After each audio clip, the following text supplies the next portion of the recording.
Alex. This is Alex Bautista. He's kind of with us here with a demo. How's it going, Alex? Hi, how's it going, Rob? Pretty good. So Alex has been, can you tell us a little bit about yourself? You know, what the industry you've been working in, how many years you've been doing metrology? Yes, so I've been in the calibration industry for over 25 years now. Started off in the Marine Corps, stationed at Camp Pendleton, and then moving on to a company called Transcat, where I worked at for just over 19 years. And then I moved over to a company called Applied Technical Services, ATS, oh, uh, s- uh, out of uh, Georgia? out of Marietta, Georgia. Yeah. Okay. So, I mean, and you and I, we've known each other for a long time. Both have very similar paths. Obviously, I was in the Marine Corps as well. We both served around the same time. We're stationed together. Worked at some of the same companies in our what, 25, 30-year career so far. And it's always been a pleasure working with you. So I can't wait to show you what Mox can do, and some of the really cool stuff that the automation and calibration side can do. It's well the whole thing, anyways. But also I wanted to introduce here Kurt. Kurt's basically, I don't know if you know this, but if you're familiar with Mudcats, are you familiar with Mudcats? Yes, I am. I have used Mudcats. Great Yeah, program. so right, Mudcats, that was kind of what everything's been based off of, right? Well, Kurt, he wrote Mudcats. And now, obviously, he's also wrote Mox. So, Mox is basically Mudcats just on steroids. And I'd like Kurt kind of even real quickly, if you want to kind of jump in and introduce yourself and explain kind of what you've done with the software so far. Sure, yeah. Well, just to start off, like my fellow Marines here, I also was a Marine Corps calibrator. Started my career in PMEL school. I've been in the metrology field for about 40 plus years. Started off, as I said, in PMEL school and been in metrology ever since in one capacity. Now I've been in software development for probably the last 25 years, metrology software development. It's been great. I've enjoyed it as Rob said. I did all the technical side and some of the limb side of the Mudcat software, and then I'm also doing all the technical side of the MOX software that you'll see today. And I'm looking forward to showing you that. And you may notice my cats here running around on the screen. They're our software QA team. With that, I'll Software hand it QA back to team, I you, love Rob. that. Yeah. Yeah, so we got a lot of knowledge here in metrology, obviously, on here, and um, I just I think it's a good opportunity, Alex, between picking our brains, kind of seeing what Mox has to offer. Mox is known for, I mean, really, it's in the DOE and DoD, right? With the Navy and Department of Energy, and really in deep with those industries. And now Mox is moving more into the commercial side on not doing the DOE, but we're pushing in the commercial side more. So we've made as a team some changes to the software and updates to the software. And we're just really excited to see what you think about it. Yep, sounds good. Can't wait to see it. Yeah, Kurt, let's show them what Mox can really do, compared to what I feel some of our competitors are trying to get to and where we're already at. I'd really like to, just blow up Alex's mind today. All right. Well, let me share my screen. So you guys see my screen? Yes. All right. Yes. So the first thing I'm going to do, Alex, is I'm just going to show you real quickly how to make a data sheet. Okay. Not going to explain a whole lot of this. I just want you to get an idea of the flow and what a data sheet looks like and where they come from. And then I'm going to go into detail on all the elements of the data sheet and all that and explain it. But first, just to give you an idea of the flow of creating a data sheet. So what I did was I have essentially a blank data sheet, but I just, in the interest of time, I went in and filled out some of this boilerplate stuff, okay? The model, manufacturer, description, where the specifications came from, and the calibration procedure information. As Rob showed you, you can link these to a procedure in CMS, in which case if you have like documents like the actual cal procedure in a Word document or the manufacturer's manual, you can put those in there and you can view the technician can view those during the calibration. All right, so I won't spend a lot of time on that. This is pretty obvious stuff, right? Our boilerplate. But what I want to do is we're going to go and actually create the test points now. We can create test points in different ways. If it's something, you can have test points that are nothing more than a label, right? It's not actual data. It's not really a data point. It's just a label. You can also have data test points like pass, fail, that kind of thing that are non-quantitative. They're just essentially a go, no-go test point, and you'll create those manually by entering values. But the most of your test points are going to be quantitative test points. All right, and this example is going to be a pressure gauge, so all of our test points are going to be quantitative. And we build those with the test point builder. And the reason we do that is we want the specifications to be embedded in here for reasons that I'll show you as we go along. So for now, because this is a pressure gauge, I'm just going to tell we're going to do multiple test points at once. Okay, so, and this is a 250 PSI. So we're going to do 50, 100, 150, 200, 250, back down 200, 150, 150. All right, and our units of measure are going to be PSIG. Now, if you use it a lot, basically you'll know your units of measure. You can type them, but if you don't, you can come in here. Actually, I wanted the other one, just a simple lookup. Now, what's important about units of measure is it's important that you get it right because this is about the only thing in the system that's case sensitive. Of course, the difference, for instance, between millivolts and megavolts, right? Units of measure have to be case sensitive. So the system actually has a real-time units of measure conversion system. So if your standard and your unit under test are in different units of measure, that's not a problem. As long as there's a they share a common conversion unit, then MPS can convert from one unit to the other. For instance, all of the length units, share meter as the conversion unit. All right. So there's our PSIG, our number of decimal places. We're going to have 2 decimal places. And again, I'm just kind of doing this quickly to give you the feel of it. And we can indicate what the specs are. So this is going to be 1% of full scale. And we could use any combination of these things, okay, including our logarithmic specs for dB or custom calculators. You can do equations. So if you did have something like that, add 0.1% for every volt above 500 or something, you would do that with an equation. But in this case, we're just going to have a simple 1% of full scale. So I need to tell it my full scale is 250 and then my 1%. And of course, you could either do percent or ppm. That's selectable, but this is going to be percent. And then I'm going to tell it to create my test points.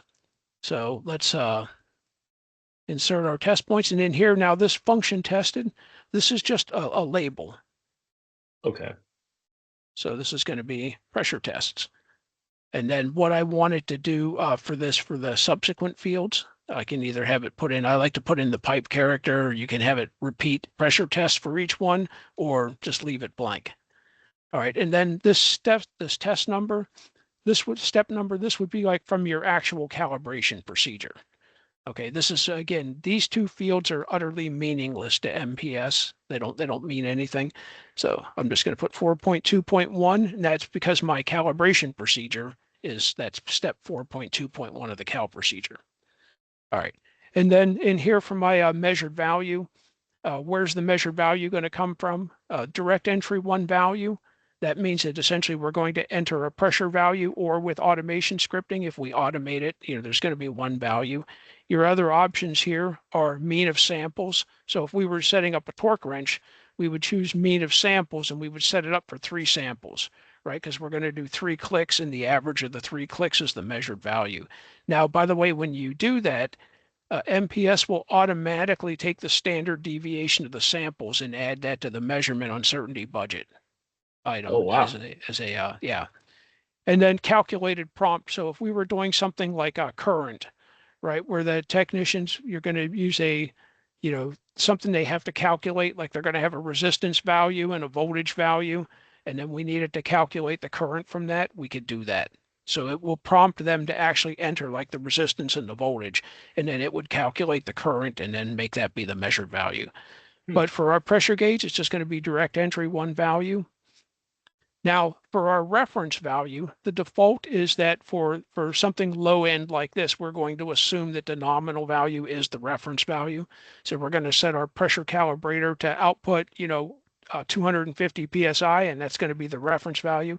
If we were doing something like temperature, for instance, right, where that's Right. never actually the case, you set the bath to 250 degrees C, and really it's 249.95. In that case, you're going to do direct entry. And when we do this, before the technician can enter a measured value, they'll have to enter a reference value. And when they enter the reference value, MPS will automatically recompute everything around the reference value, Mm. including the calibration tolerance for the test point, the high and low tolerance. It'll recalculate the standards accuracies, update the uncertainty budget, and everything based on the reference value. And as Rob was starting to explain to you earlier, the as found and as left are completely independent in MOX. So you can have different reference values for as found and as left on the same So, test point. so different standards, different uncertainties. Exactly. So, Yeah. right, exactly. You can use different standards. And even in the case of temperature, if you did have to go back and take as left data, it's not going to be the same reference value, right? You'll set the bath to 250 again, but it's going to be somewhere else. Right. Okay, so again, in this case, low-end pressure gauge, we're just going to do use nominal value. Now, if we were doing high-end pressure, right, that would be a different matter, right? We'd have to get the true pressure, and that would be our reference value. But in this case, that we're going to assume the nominal is that, and we hit OK, and here are our test points, all created for us. And then it embeds in here a human-readable version of the specifications. All right, but really what happens is it's actually stored in all these test points, the actual specifications. All right, and this will become important because as I was mentioning, when we do like that reference value thing, it has to recalculate the tolerance around that. So it needs the actual specifications to be able to do that, right? Because it could be nonlinear. Right. All right. All right. So now you'll notice I've got no TARs, TERs, EMUs, PFAs, PFRs, none of that stuff.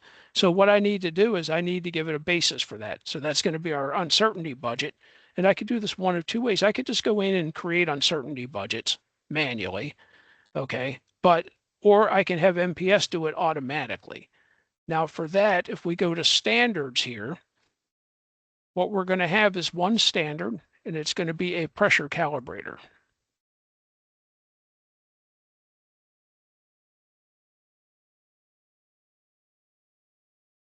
All right. Now, where is that pressure calibrator going to come from? Well, in MOX, we have a thing called METSPEC. And METSPEC is a digital specification system.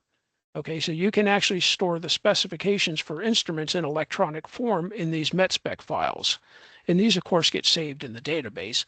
In this case, for a pressure calibrator, it's relatively simple. If we go to our PSIG units, you can see these are the different modules that are in this pressure calibrator.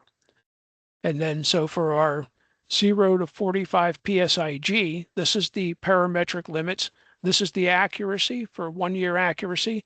And this one actually uses a equation. So just give you a quick look at that.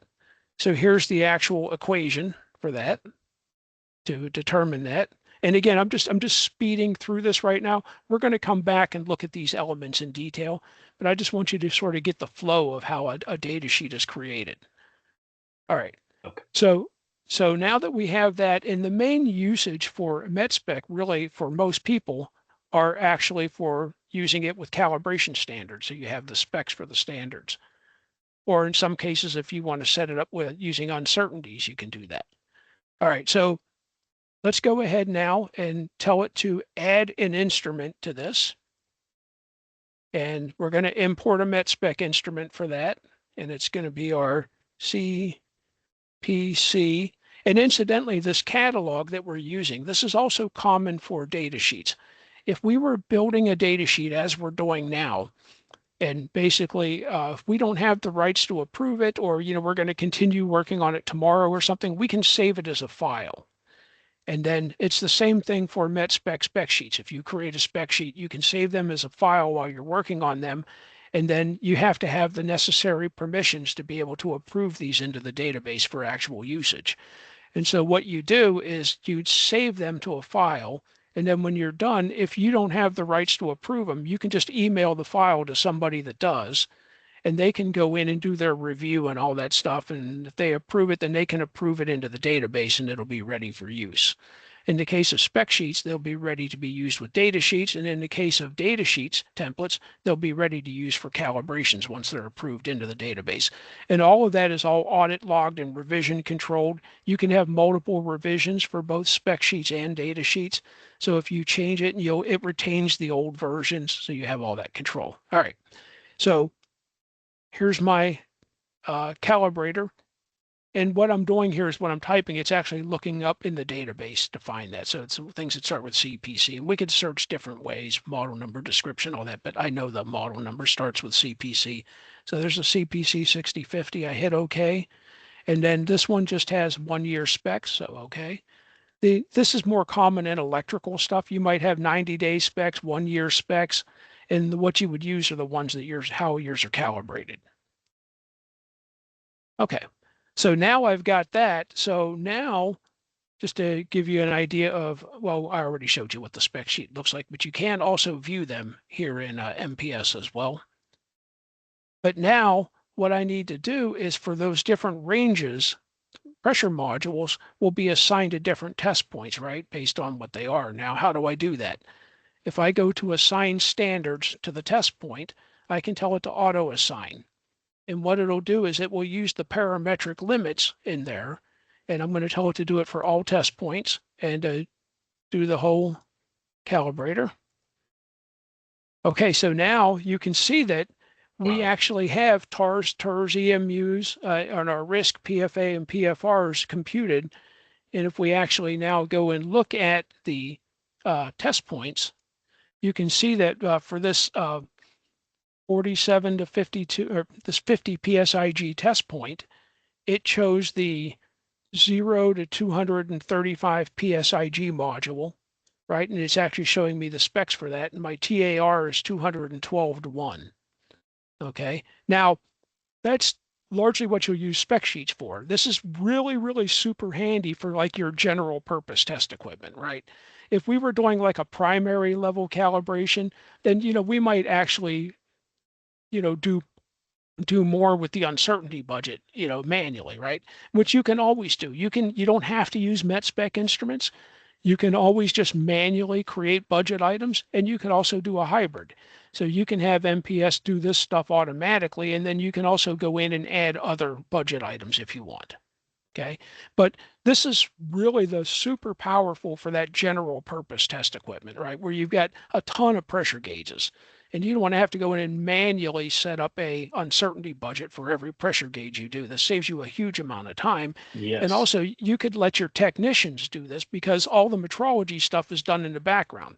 So they just chose the calibrator and they basically set up their test points and they can do this. And you have a lot of confidence that basically all this is being done correctly and all of that.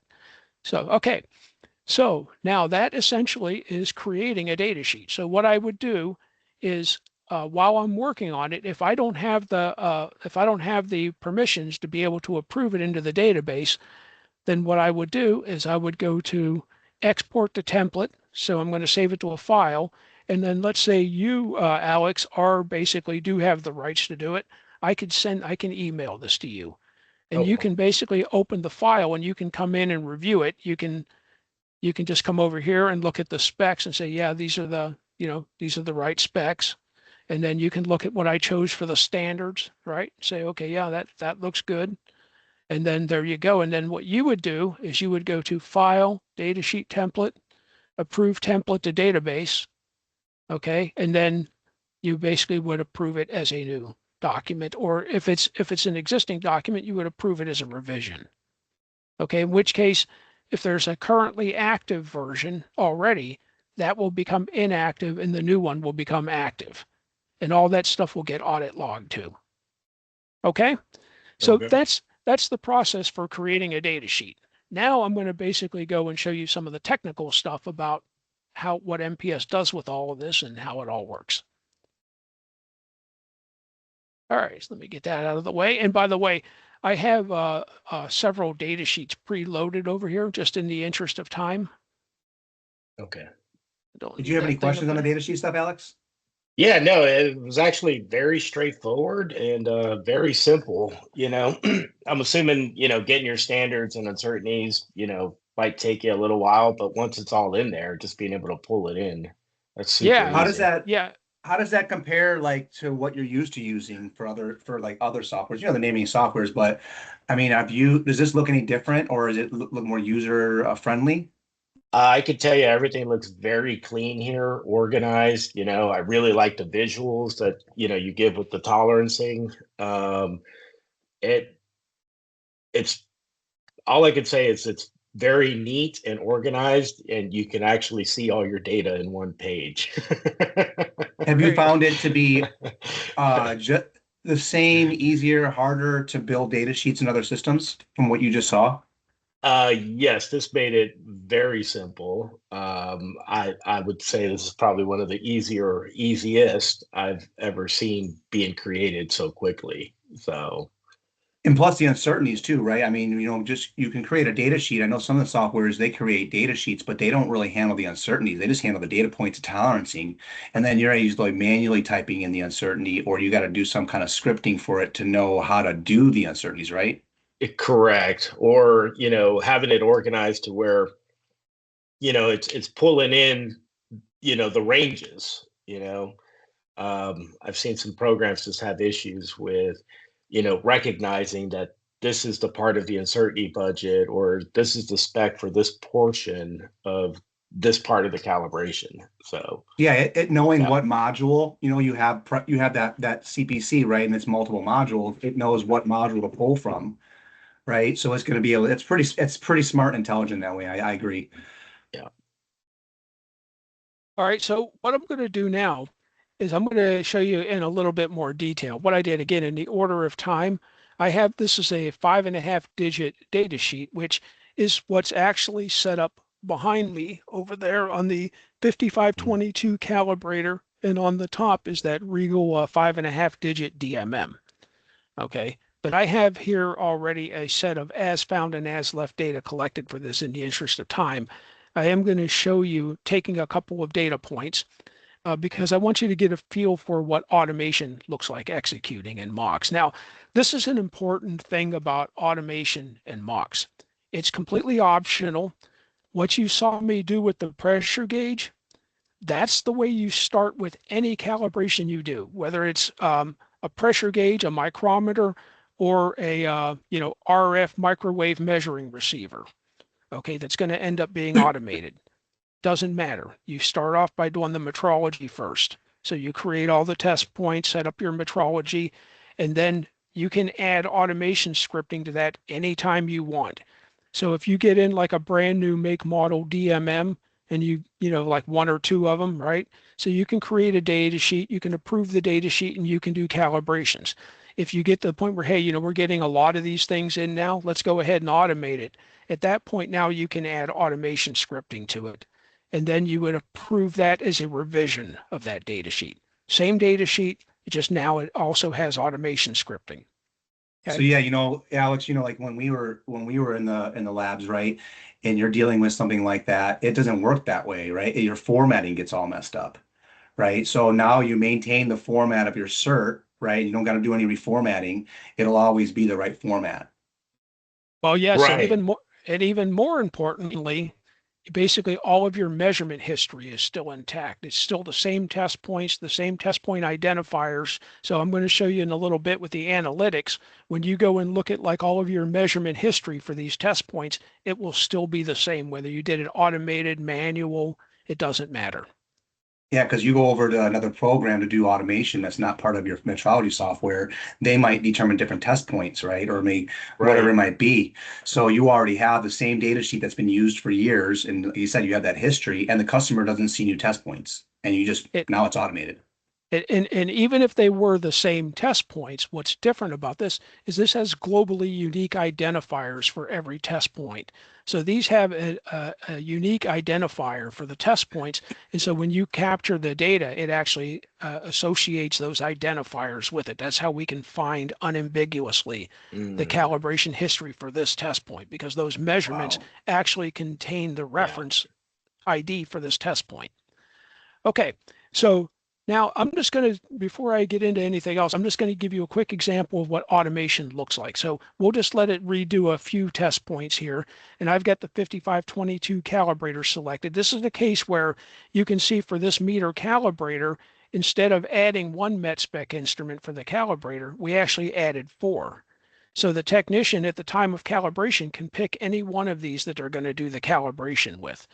And then depending on which one of these picks, it will completely change the uncertainty budget and everything. But you'll see that in a little bit. But first, again, I'm just going to run this. And again, as Rob showed you with his Fluke 77, you can see here, these are places where they're teal. And by the way, all these ones above are all 0 tests. So I'm just skipping those for our, because that just has you connect a 4-wire short and does all the zeros on all the functions. Because when they're automated, you want to minimize the number of connection changes you have to do and all that. Okay, so let's just go ahead and run this. And then it comes up, you can have instructions. Oh, wow. In here, as we do. And for instructions, we use RTF, which means that when you edit these instructions, MPS, MOX has a built-in RTF editor, but it's fairly basic. You can get the job done, but I usually like to do these in Word, and then I just paste them in. Right, so you can actually take excerpts from your existing calibration procedure in Word and just paste them in here too. All right, and then you can include images. So as I'm doing here, this is showing me how to connect the equipment. And I do currently have the calibrator connected in this configuration. So we're going to go ahead and hit continue. And I don't know if I'm in the way because I can't see me now. So let me just move aside here. Okay. I don't know, it might be too small to really see anything happening over there anyhow, but it's, waiting for stabilization, which is, most of what's going to happen. And then, so we've done 1 point. Now we're doing another. You won't see much here because, we already have data. So it's just repeating the measurements. You can see it changed a little bit. All right, so I'm going to stop this. I just wanted to give you the sense of it. So that's basically what automation looks like executing. And we're going to show you other kinds of examples in MOX, because with MOX, automation isn't just about this. It isn't just about automated test equipment. We have we do a lot of automation that's just process automation, right? Where, for instance, you may have a data sheet that's set up as a template for pressure. You may have like a 3-point and a 5-point data sheet, and we don't know in advance what points the customer is going to want to do their thermometers at, right? So the automation scripting will prompt the user to enter the 3 points that they're going to do, and MPS will use automation scripting to completely reconfigure the test points for around those 3 points. Okay. Also, I'm going to show you other examples where we use automation scripting to actually import data from other systems. I'll just skip that for now, and I'll show you that when we get to it. I'll explain that more about that when we get to it. So now what I want you to see is we have calibration data in here for this. So now I'm going to come here and look at this information about the actual measurements that were made. This is another big thing about MPS. Okay, for my 5520, you know what? 5520 is too close. All right, what I'm going to do is I'm actually just going to pick for this test point. I'm going to go back and repeat one as left measurement, and I'm going to choose the 5500 calibrator. Okay, now the only way, by the way, once you make a measurement, the only way any information from that measurement will be changed is by repeating the measurement. So when I repeat this measurement now, so 199.997. All right, so now you can see what happened was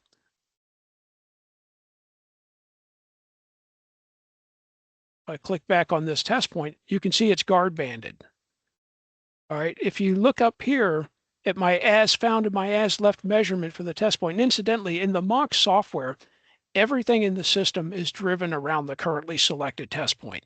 So in the user interface, whenever you change test points, you're going to see all the information in here is everything around it. I always say the true document in MOX are test points, not data sheets. Data sheets is just a collection of test points, but everything in the system is centered around, the test points and what constructs them in their history. Okay, so now when I look at this test point here, you can see that for my as found, I used the Fluke 5522 calibrator, and that gave me a standards accuracy of 5 microvolts.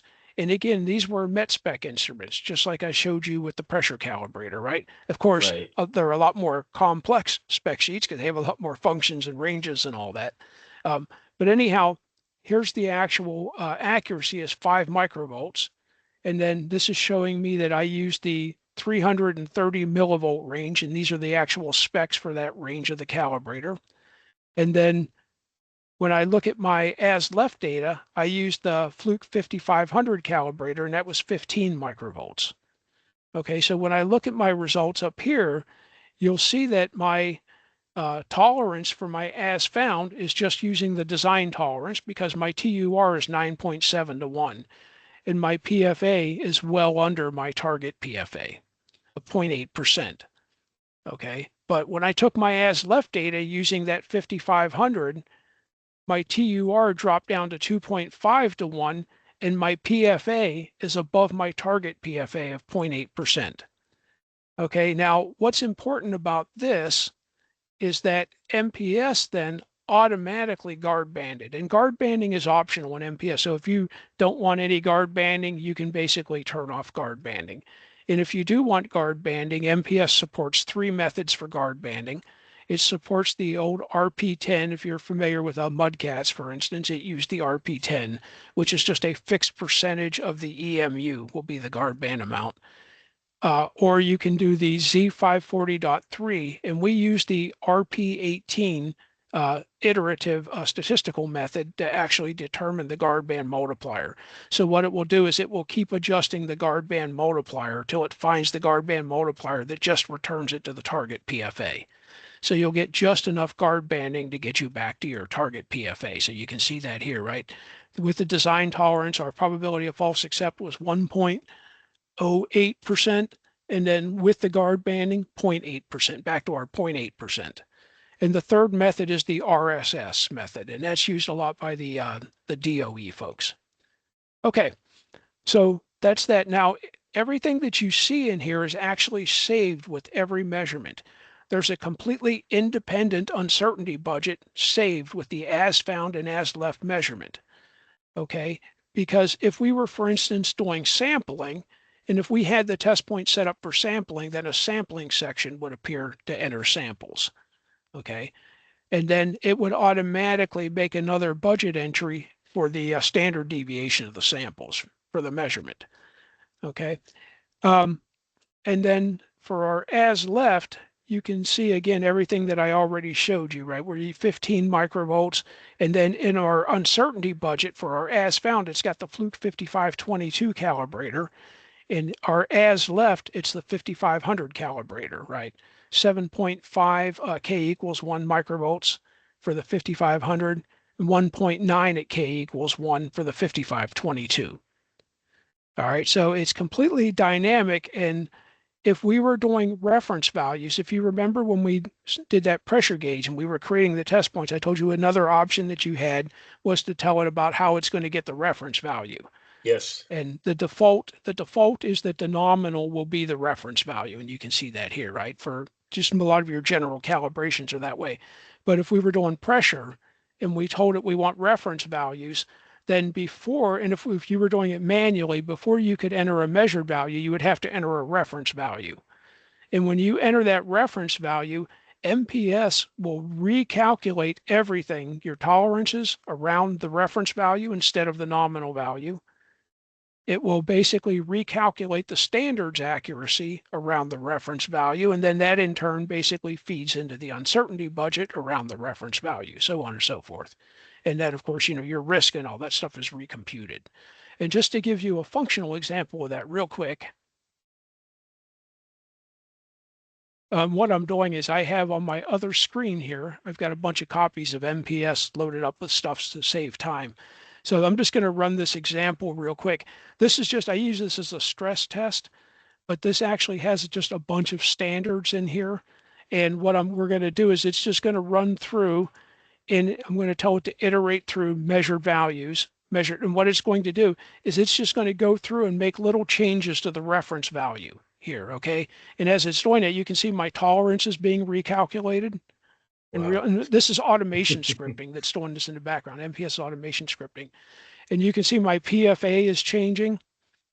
And then eventually we'll get to a point where our TUR and our PFA is going to get above our 0.8%, and then it's going to automatically start guard banding. So you can see we're getting, there it is, right? So now it automatically started guard banding because it basically no longer met our PFA requirement. All right, Alex, so have you seen anything like this before? I have never seen anything like this before. You know, So it's actually you know, calculating every so every little change that happens during the calibration. I mean, it's being taken it's accounted for when it's calculating on the uncertainty. That's It's yeah, on not the just spot. set. Yeah. but wait, there's more. So what another thing that you can do too is the uncertainty budget. A lot of times when you're doing a calibration, you may not know the uncertainties until you're actually doing the calibration, right? So you may Right. be using something like thermal converters, or something where you've got a reference, right? Or Yes. SPRTs, that kind of thing, and you're going to use information from their actual calibrations. So you have an MPS, you have a global text files where you can actually set up for storing those references like coefficients or, whatever for instruments. And then at the time of calibration, you can have MPS, with the automation scripting, access those, and there are automation scripting commands to completely manipulate the uncertainty budget at the time of calibration, right? So you can have it clear the budget items, and you can have it, calculate and add new budget items while the calibration is underway. All right, so what I did here is I just wanted to give you an idea of the big picture where all of these bits and pieces all come together. Okay, and this is it when you're doing the calibration. And everything that you see here is actually saved with the calibration. So if you basically have an audit and you basically pull up this calibration, all of this information, you go to any test point, right? And as I go down to different test points, you can see that information is being displayed. So you can show the auditor exactly what's going on here. All Wow. right. All right. So now what I'm going to do is I just want to show you another couple quick examples here. I tend to do a lot of electrical stuff in there because of my example with the guard banding and that. But this is just another example with a micrometer. Okay, where again I have as found and as left data already taken. And so you can see it's not just about electrical. Here we're doing a flatness test, anvil parallelism, and then our length and linearity tests, right? And basically if we look at our standards, so if we look at basically our plan standards, so here we've got, we're going to be using an optical flat for that one, an optical flat for that one, an optical flat for that one, and then we're going to use gauge blocks for these. All right, and these, what we have for this is we have this set up for this lower end M&TE like that. We're actually just using the class tables for the gauge blocks, right? We don't need to use like individual values for individual blocks for doing like a micrometer. All right. Yeah, so let's go ahead, and I just wanted to give you a view of that real quick, just so you know, this is like intended for all types of M&TE. So now what I want to do is I'm going to go back to datasheet design, but I just want to show you some stuff with advanced uncertainties. Alex, how do when you're now as we're coming in here into the advanced uncertainty section, I'd like to hear a little bit really before he gets going into there, like just what has been your experience with dealing with calibrations,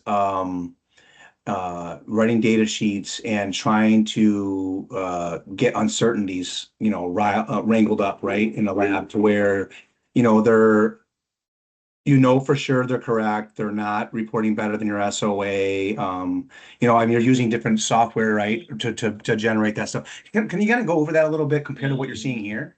Yeah, so a lot of the issues that I've seen is really just tying all the test points to, the particular part of the budget, or when people are creating data sheets, you're wasting time because if you didn't do it a certain way, you miss out on being able to tie that portion to that particular part of the budget. What I'm seeing here is just very organized, it's very neat, it's clean, and everything is just pulling in exactly from where it should come from, So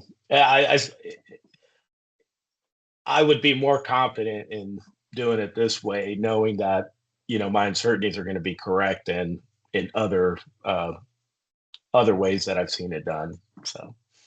Well, I think one of the advantages here, Alex, is that, you know, because the system is here and you can validate the system and all of that yourself if you want.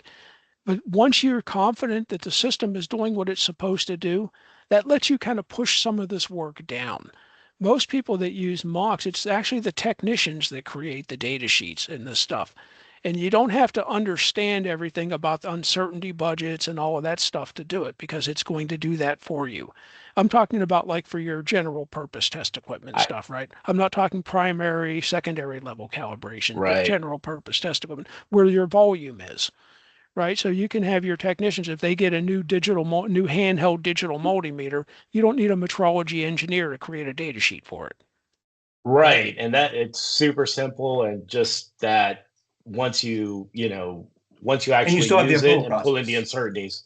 Right. So Yeah. this is what happens a lot. So the technicians will create the data sheet and then they'll send it to the metrology engineer or whoever the person is or persons that are authorized to approve them for that lab. And typically people will do it like maybe the senior techs in the lab can approve them or a metrology engineer, and they'll actually review them and say, okay, yeah, this all looks right. I'm going to go ahead and approve it. And then it can be used for calibrations. And incidentally, that is an option, whether or not they have to be approved first. And most people do, if they want them under control, of course. But strictly speaking, if you didn't want to have them have to be approved, you have that option in the master configurations. And I also like this system too because what it's doing is it's showing you like in here, right? In red, you see 3.7 to 1, 1.6 to 1. It's showing you, in my experience on other softwares, the technician had no clue he was 1.2 to 1, or even Right. upside down, right? So they're just taking data. But here, as they're going through it, they're getting highlights of saying, hey, wait a second, you might want to pay attention to what you're doing here. Right. And then it's teaching your technicians about test uncertainty ratios and test accuracy ratios in that way. Where the other software, just by using this software, they're going to start to learn that there's something they need to be paying attention to. And I've run into Right. many years in my career where they're just not even aware of it because the system's not designed to make sure they're aware of it. Right. No, And you're absolutely. I relying on your mean, metrologist to tell you. yeah, having that visual right there, being able to see your TURs, a lot of the time some techs don't know, hey, I need to use a different current meter for this, or something that's ranged down a little bit more. Yeah. And they may You be see it doing right there. cows forever. So. And Yep. that's a good point, and I'm glad you pointed out, Rob, about this because that's usually one of the things I talk about in the demos is the 5500 I only have in here for demonstration purposes because I specifically want a standard that's going to cause guard banding and stuff.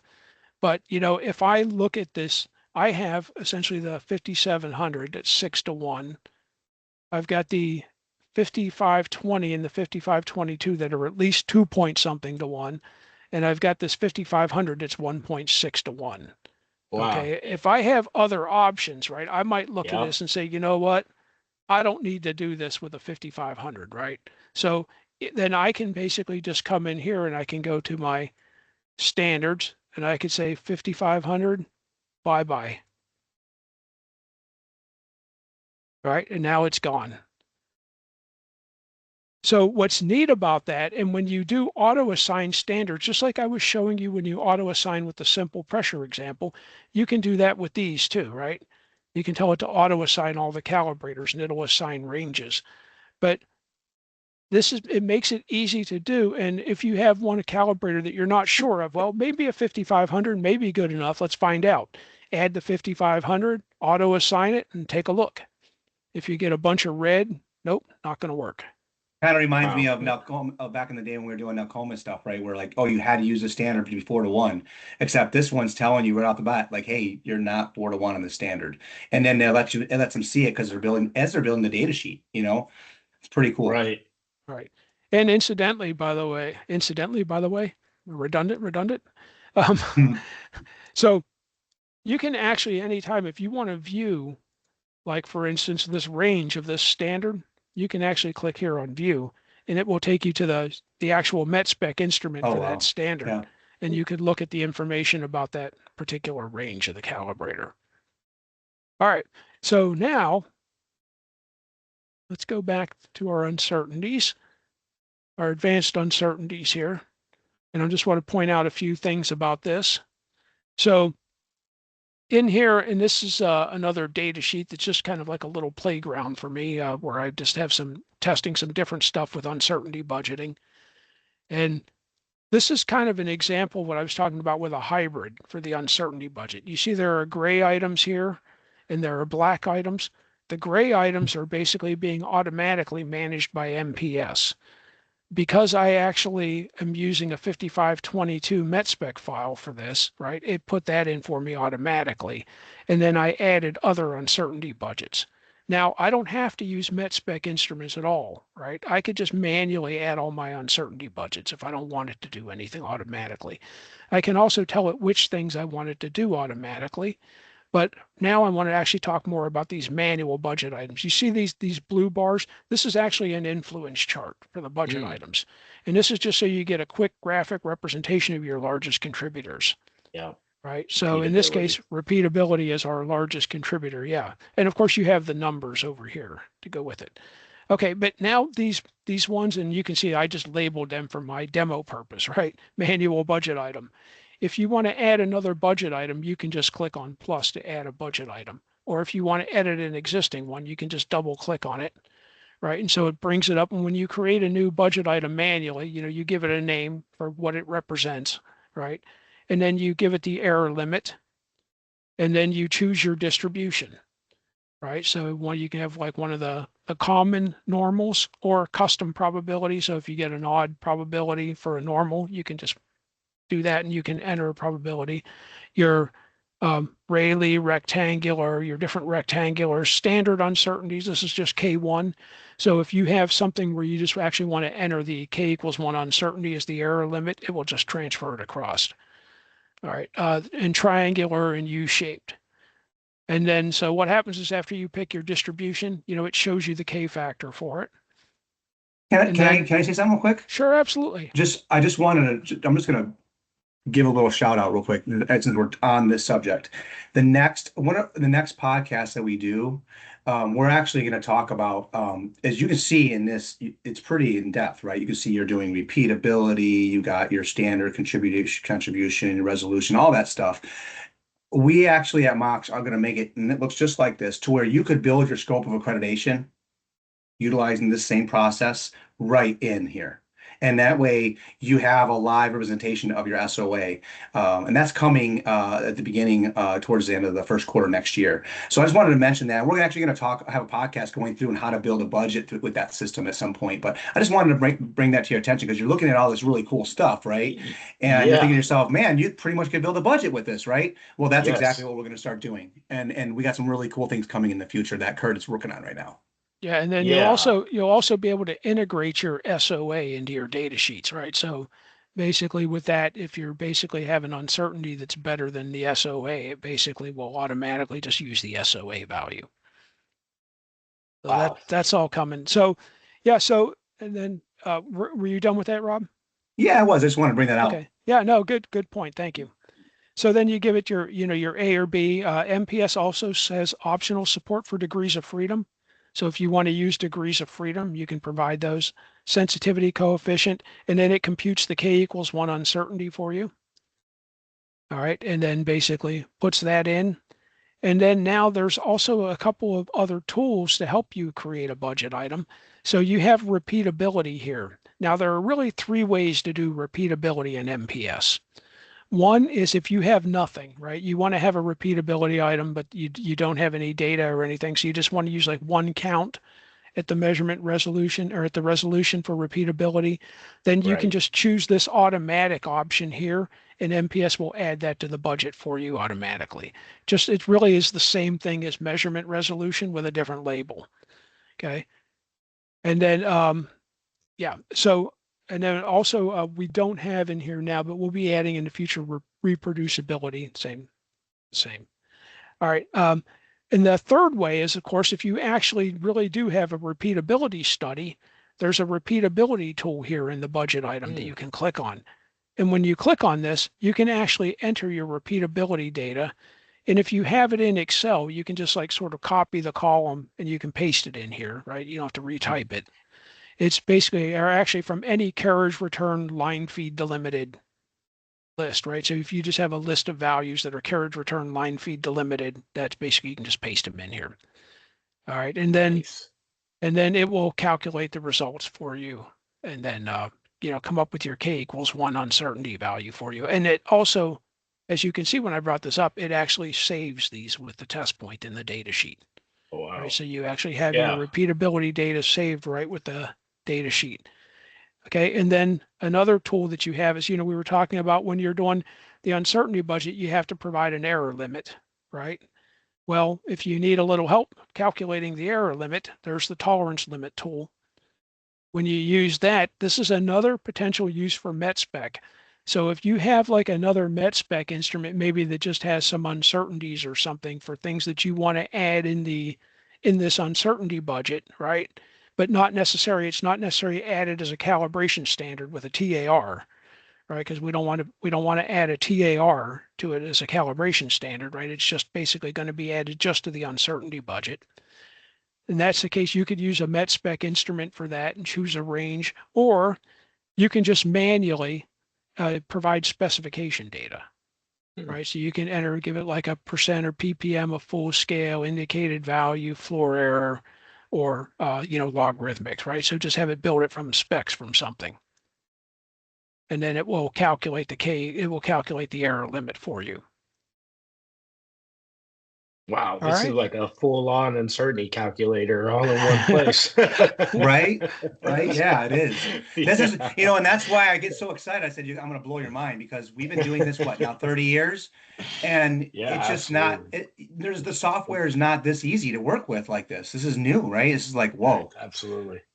I always like to do it like the late night, infomercials. How much would you be willing to pay, for this? Would you be willing to pay $100,000? No, I'm just kidding. Um, And but you can see that passion he's got in it, right? He knows that. I mean, I got to say, our team is extremely passionate about the software, especially Kurt. And he's always got it, but wait, there's more because there's just always more. But wait, there's more. Yeah. Well, I literally, well, just like you guys, right? You started off as a young Marines in metrology. I mean, we all grew up in this field. I mean, most of my adult life has been in metrology, and I love like working with the metrology engineers and writing different software for different disciplines. But I digress. Yeah, it's Um, great. another thing that you can have are what are called multiple test point equations. Okay, and what these are about is here we have three test points: one for length, one for width, and one for height.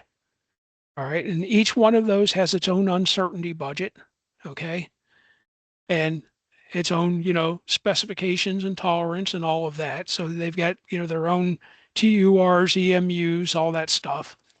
And then we have two more test points, one for area and one for volume. And if we look at the volume one, that basically is going to use the length, width, and height test points.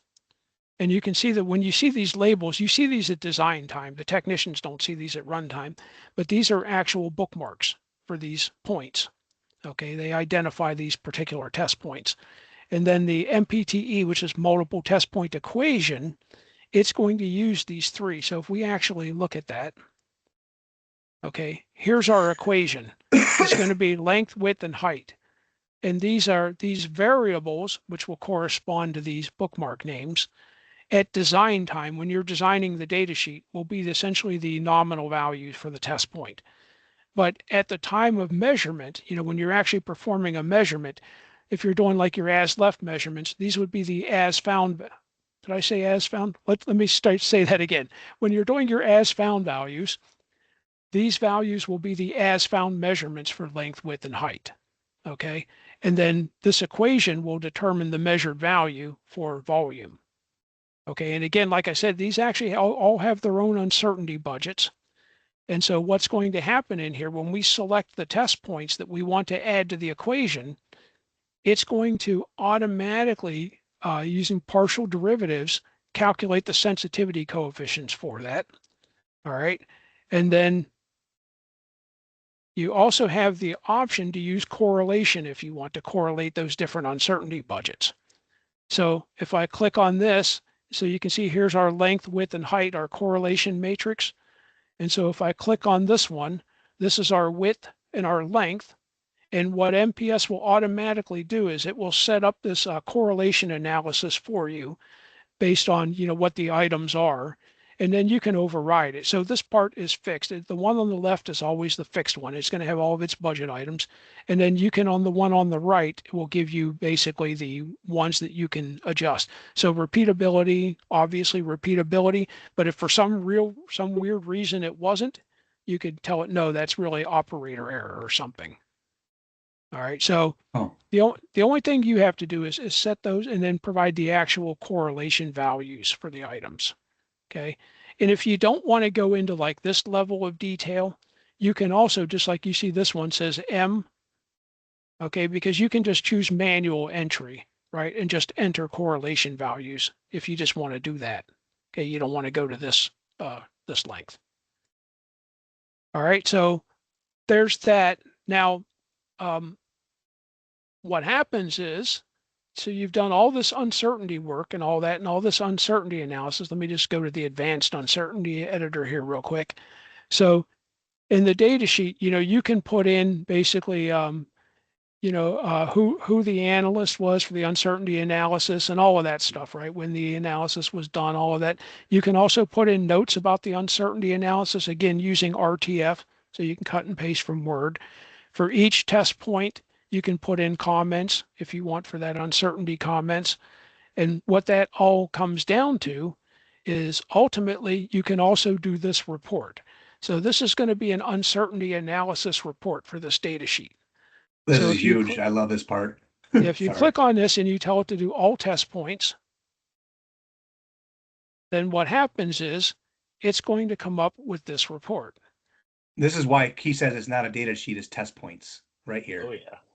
Yeah, it's really, the data sheet is just a collection of test points. Everything, from a metrology standpoint, what matters is the test points. Okay, so here again, this is the header information for the uncertainty analysis, including, like I said, you can put any comments you want. And this is actually giving you the document information about the data sheet. And, I say the term data sheet, but, the data sheet really is the template for the calibration. And with automation scripting, it can include, as I showed you with the automation, you can include the calibration instructions. You can make a data sheet an entire calibration procedure, all right? Okay, so, but anyhow, this is giving you all the document information, including those unique identifiers for the data sheet, all right? And basically who approved the data sheet and when into the database.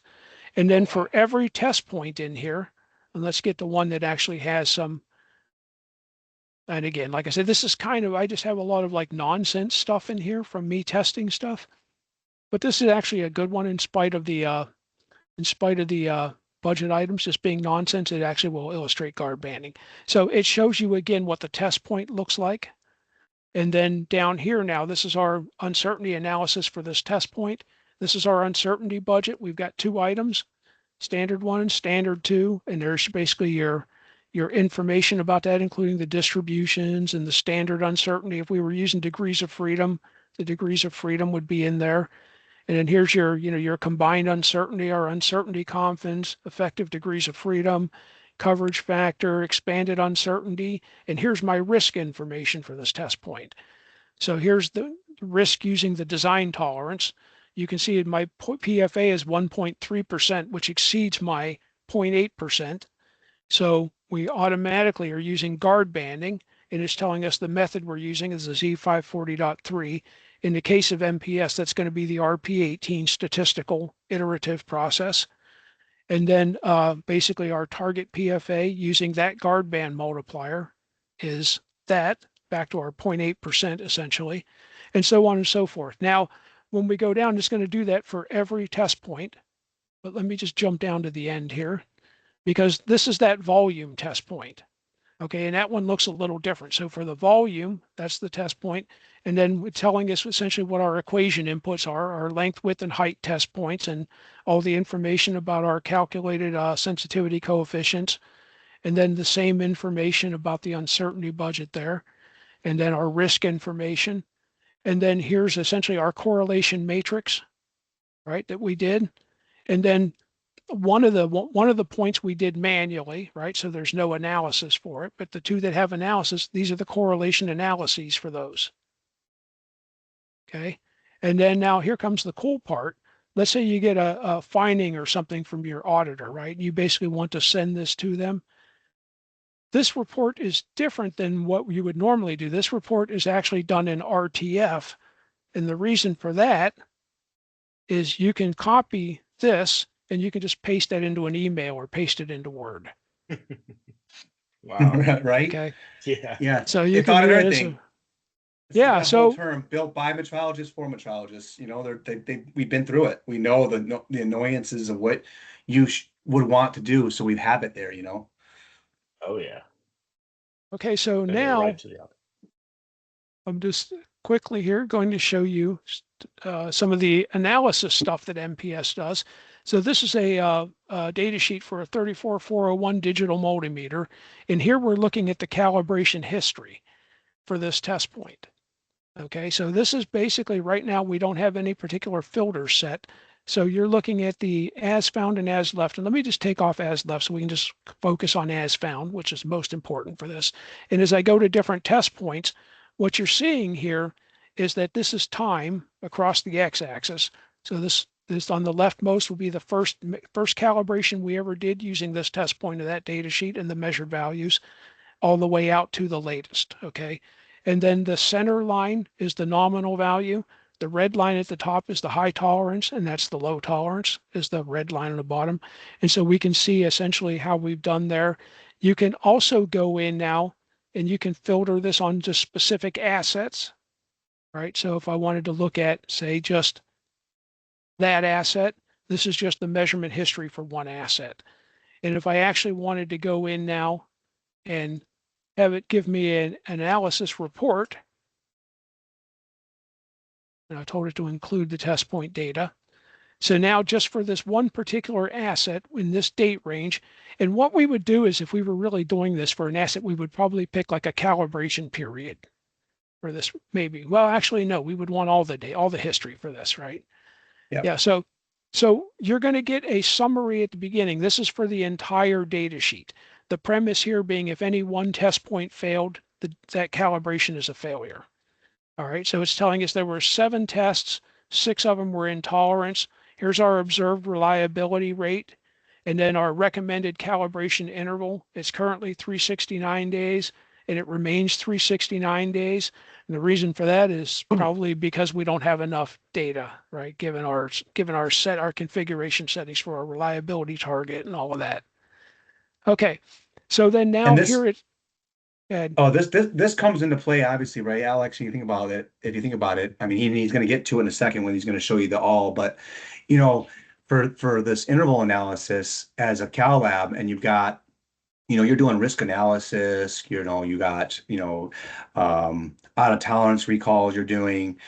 This here is going to make it to where you can actually set up and do a quick report on all your standards and get a true idea of what your calibration cycle should be for the actual asset itself, or even just down to the test point. If you have a limited, it'll let you know, hey, you know what, this particular test point really only has a life cycle of like 60 days, so you can see that, and you can actually do all of your standards at once. And that way you can have more confidence in what's going on for recall analysis and the tolerances that you find during DUT cals. Right. That's Right. way better than it just having set rules, you know.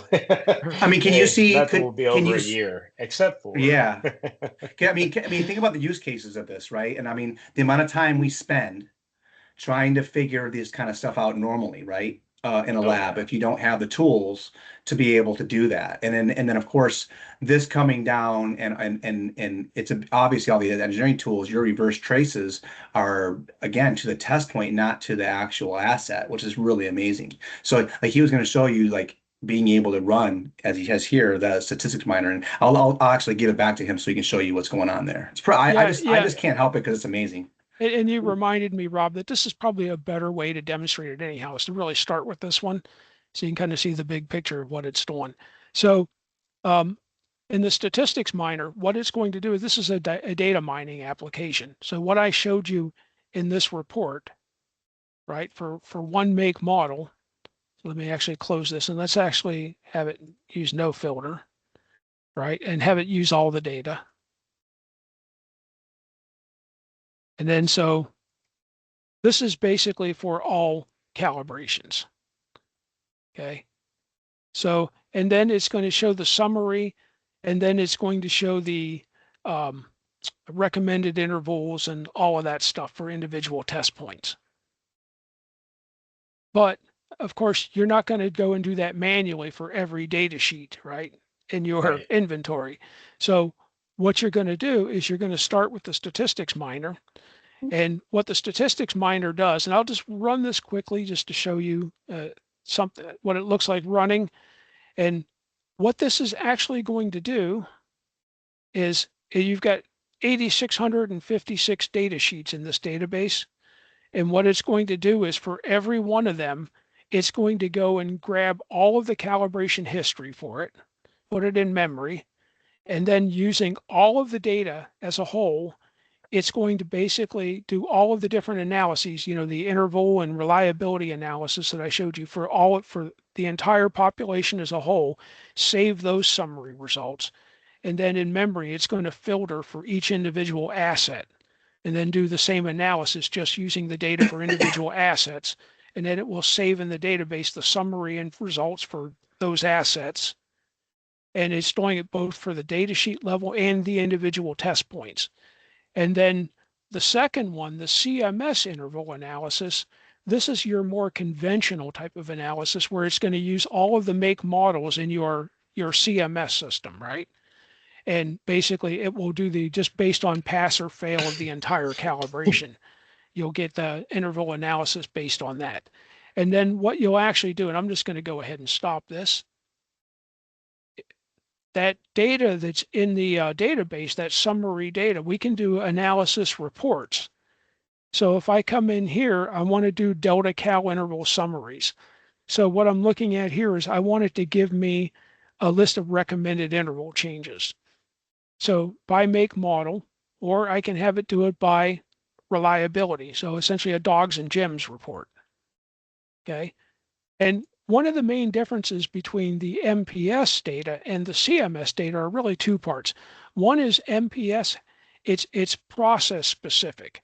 So if you have different processes that you use for doing the calibration, they would be on different data sheets, right? Or if you had 180-day specs versus 100 basis 1 year specs, those would be on two different data sheets, right? So you can basically be looking at data for, specific processes, whereas the CMS one is just basically for the make model as a whole. And then of course, with these same MPS and CMS, everyone talks about that much because that is MOX and whole, right? Is Yeah, just the CMS is your limbs and the MPS is the part that processes the calibrations. right. Okay, so yeah, essentially the CMS is the go, no go, right? The whole calibration passed or failed, and MPS gets more into more detail about the test Wow. points and all of that. Okay, so you can also tell it, in other words, don't show me unless I have at least 5 samples, and don't show it to me unless there's at least a 10-day recommended interval change. All right. Or you can Well, say that's cool. 30 days or whatever, just so you don't have to wade through a bunch of junk for, see a bunch of stuff that says, no, you don't have to change anything. Right. Okay. But actually what I'm going to do is I'm going to tell it instead to do it by reliability. So this would be essentially dogs and gems. All right. And so now this report you can see, so for each, each data sheet, this Dwyer 300 GT photovoltaic gauge, right? The average interval is 343 days, 16 tests, only 4 of them have actually been in tolerance, right, of the 16 calibrations. So it's recommending changing the interval to 172 days, all right? And it's actually showing you your reliability. And that's how this one is basically done. And then you also have like your end of period confidence and all that stuff here. So yeah. And then if we go, all the way to the end, farther down the report, it would be the gems, right? All the ones that are, the 100% or whatever.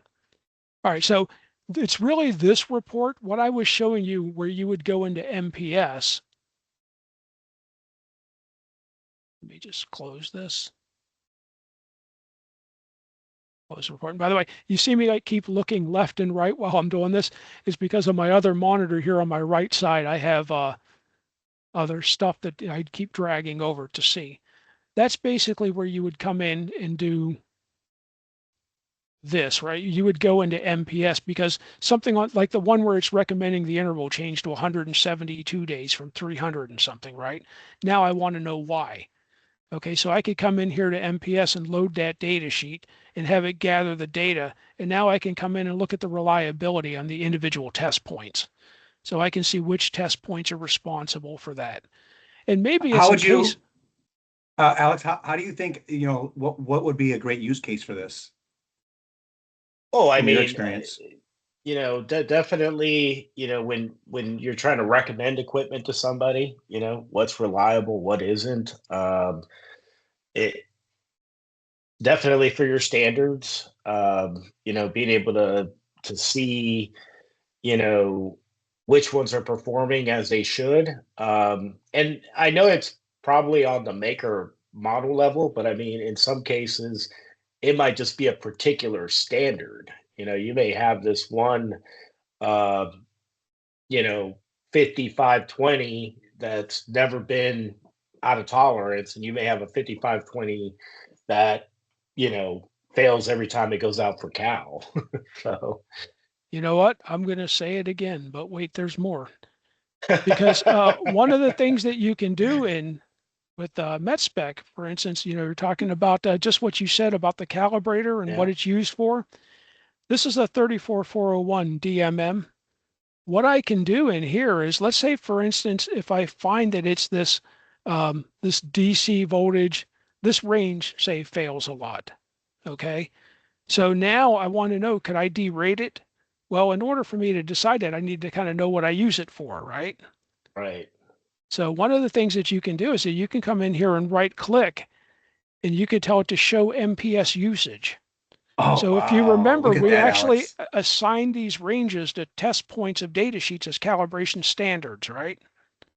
Right. So now because I've done that, I can have it actually go and show me all the test points in the data sheets that actually use this as a standard. And it will include the TAR for that. So if I go through and look and everything's like 100 to 1 or better or something like that, I know that I'm probably safe derating it.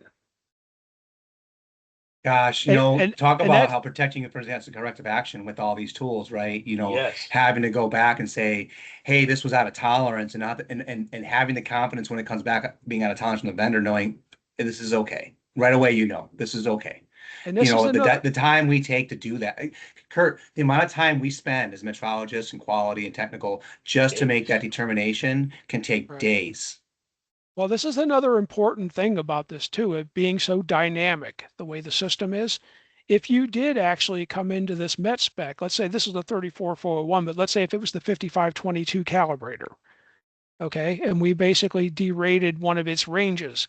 When you do that in here, you can go in and basically say change this to like 0.01 or something instead of 0.045. Okay, that's how we're going to derate it. So you would add note, describing, hey, why we did that, et cetera, et cetera. But when you actually approve this now as a revision, when you load any MPS data sheets that's using this, it's automatically going to reflect that change because MPS recomputes everything dynamically. So when you reload the data sheets, it uses the specs to recompute the tolerance. It recalculates the standard accuracy using the specifications for the standard. right? So if you change the specifications for the standard, that will automatically, when a data sheet gets loaded into memory, it'll basically, all the computations will reflect that change of the standard. What do you think about that? Yeah, that's amazing. It's like if you were to manually calculate every single time. Right. Yeah. That's, And did you see how fast that report opened up when you Yeah. clicked the button? Oh I was like, yeah, holy crap. yeah, within a second though. yeah. Yeah. Okay, so that's that. And I don't want Oh, to dwell on my that. dog attacking me. I'm sorry. That's all right. I got a puppy. Just a couple other quick things I wanted to show you, really about automation. You know, we had talked about stuff. You saw an example with ATE, automated test equipment, right, where we're communicating with calibrators and stuff. But there's a Yes. lot of other uses for automation scripting. One of the things that you can do with automation scripting is actually create data sheets. Okay, so the automation scripting actually has the ability to create a template to build data sheets. So here's a case, let's say, for instance, with torque wrench. One thing about torque wrenches, we always do the same number of points, right? It's 5 points clockwise, 5 points counterclockwise, and it's always 20, 40, 60, 80, and 100% of range. So for this one, you notice these are all zeros, and the tolerances are all zeros when I start. When I run this, it's going to come Oh up and wow. prompt me for the specs. So I can give it the unit of measure for my torque wrench, right? Pound feet.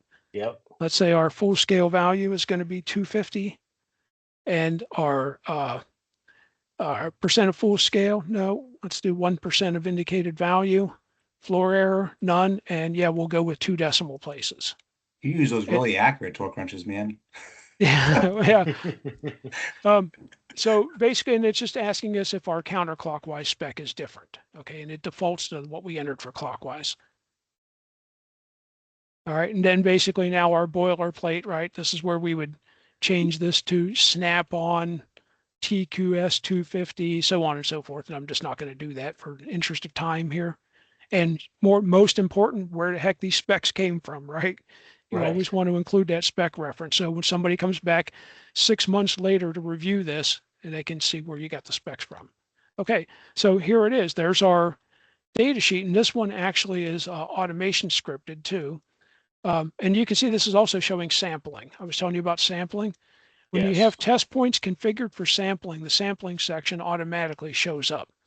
So if I actually went to calibrate this now, and for that 51, so if I entered 49.9, 50.2, and 50.1.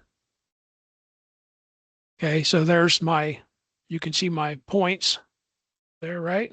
Okay. And then so my measured value is 50.07, which is the mean of that. And this is showing me the raw values. There's my standard deviation. Now, I don't have this set up with standards or an uncertainty budget yet. I skipped that part. But if I did, it would have put that in. It would have added this standard deviation as a type A uncertainty budget item. Oh wow. Just for the measurement. You, of course, don't see Yeah. that at design time because, there is no standard deviation at design time.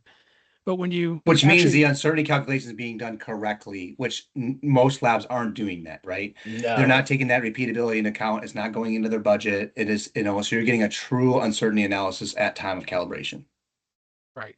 So that's basically one example. Here's another example using a pin gauge set. If you've calibrated pin gauge sets, these Oh can be yeah. a real pain in the butt, right? Yeah, Because especially writing that data sheet. I mean. that's correct. But wait, there's more. That's right. So now when I run the automation scripting, it's asking me what I want to do here. So I want to build a data sheet. And then it's just giving me some information about what it's going to do. And then, by the way, this is all done with automation scripting in MPS. So this is just an ordinary data sheet, but with no real test points. We're going to actually create the test points. But do note that we only have these two, and there's no values or anything over here. So now it's asking us for the first pin size. It's asking us for the step size. Are you familiar with doing pin gauges, Alex?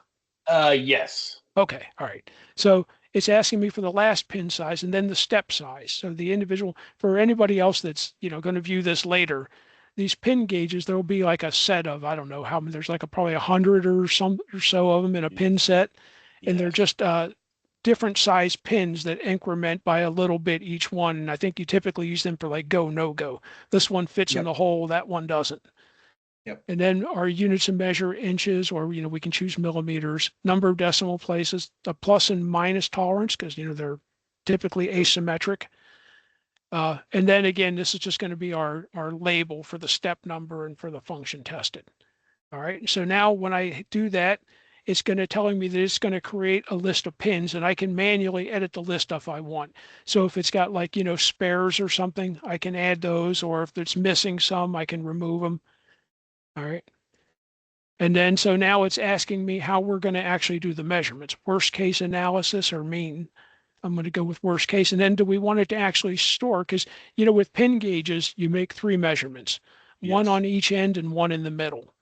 And then either the worst case or the mean are going to be the measured value, depending on, how you want to do it. And then it's asking me if we actually want to store those 3 measurements also, in addition to the, measured value. And yes, we do. Okay. So now you can see it's actually creating all of those test points, Ain't that neat?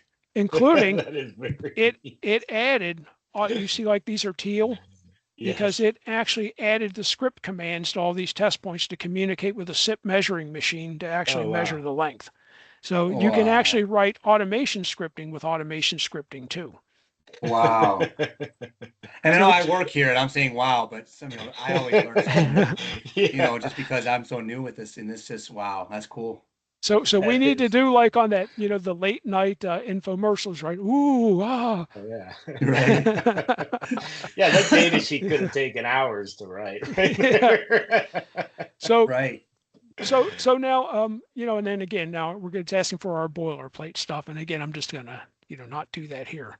All right, and then so now what happens is I will tell you there's a big difference between the torque wrench one and this one. This is a lot more sophisticated, obviously, than the torque wrench one. The torque wrench one is very simple. Automation just has really a few commands. This one has a lot more commands because it does a lot more, including writing the automation scripting for the test points and everything. Can you just kind of show, like, just real quick before we end the podcast, because we're getting running out close on time, but I just the last part, maybe just show them a little bit of the automated scripting and how easy it is to create something I like that. Yeah, I will. I'm going to do 2 things real quick, and then I will do that. Okay. And we can always trim the podcast afterwards or something. Okay, so this one is basically a step gauge. Okay, a Mitutoyo step gauge. That's actually other software is used to calibrate the step gauge, but we want the data from that to wind up in MOX. Okay, so that that system that does the calibration, it actually exports data as CSV.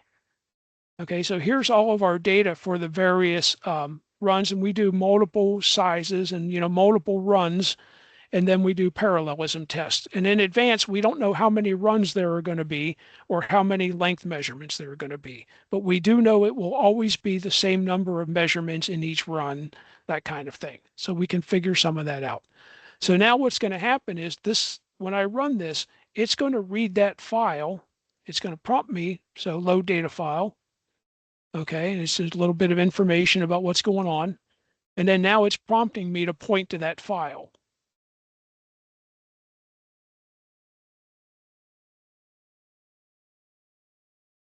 So this is the CSV file that I just showed you. And so now it's reading the information out of there and it's building all the test points for it. And then now it's telling me to open a calibration channel so it can record the measured values. Okay, and I'm just going to do 1 and 1 here in the interest of time. All right, so now I run it again. Tell it to apply the measured values. And now it's going through and put in all the measured values.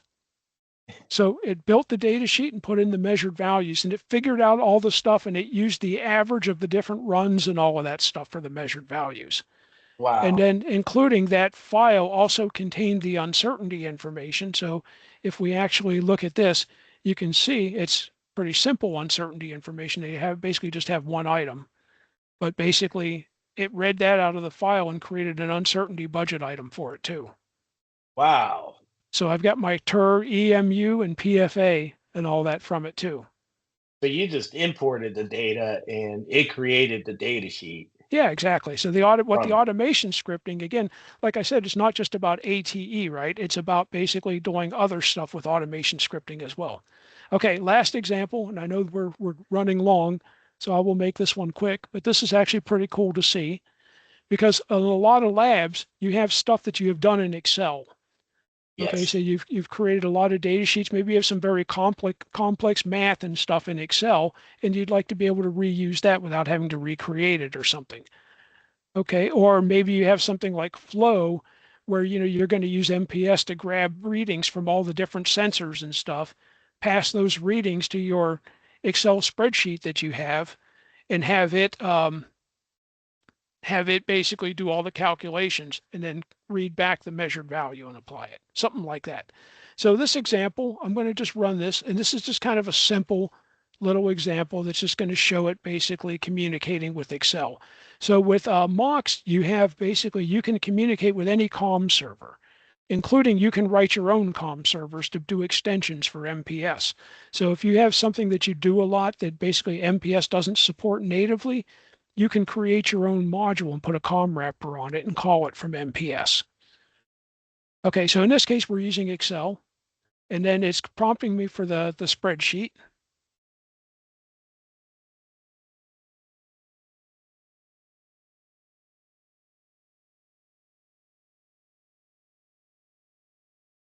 All right, so now it's actually loading the Excel application, and you have an option whether you want Excel to be visible or not.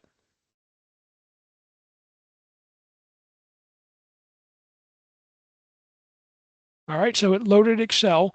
Now it's basically asking me whether or not I want to see Excel. And yes, I do, because obviously for the demo, you want to see what's going on with Excel.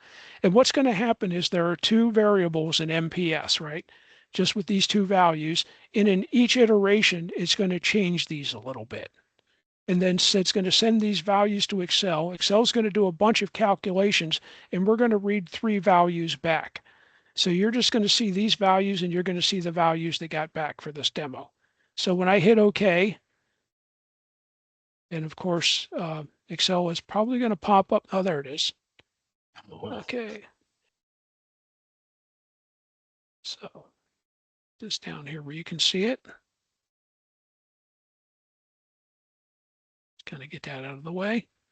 All right, so here you can also see that MPS is very fast with COM. Right, so here's basically you can see these values being iterated and they're being written here, and there's a whole bunch of calculations that are going on in here, including there's a couple of little charts that are being updated. Oh, wow. Right, so yeah, so again, you can do all kinds of stuff. Jeez. All right, halt the script.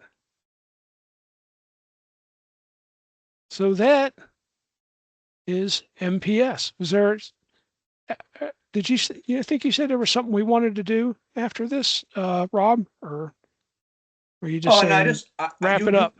oh, it was the automated scripting, showing actually Oh, the yeah, what it wizard looks part. like. Just Sure. kind of like how, because the reason I say that is because I've worked with other softwares out there, big ones, and it is not easy to write automation. And I feel like our wizard is pretty cool, and I'd like to kind of show that and just how easy it is to just write an automation Sure. for calibration. Good. Yeah, thanks, Rob. That's a good call.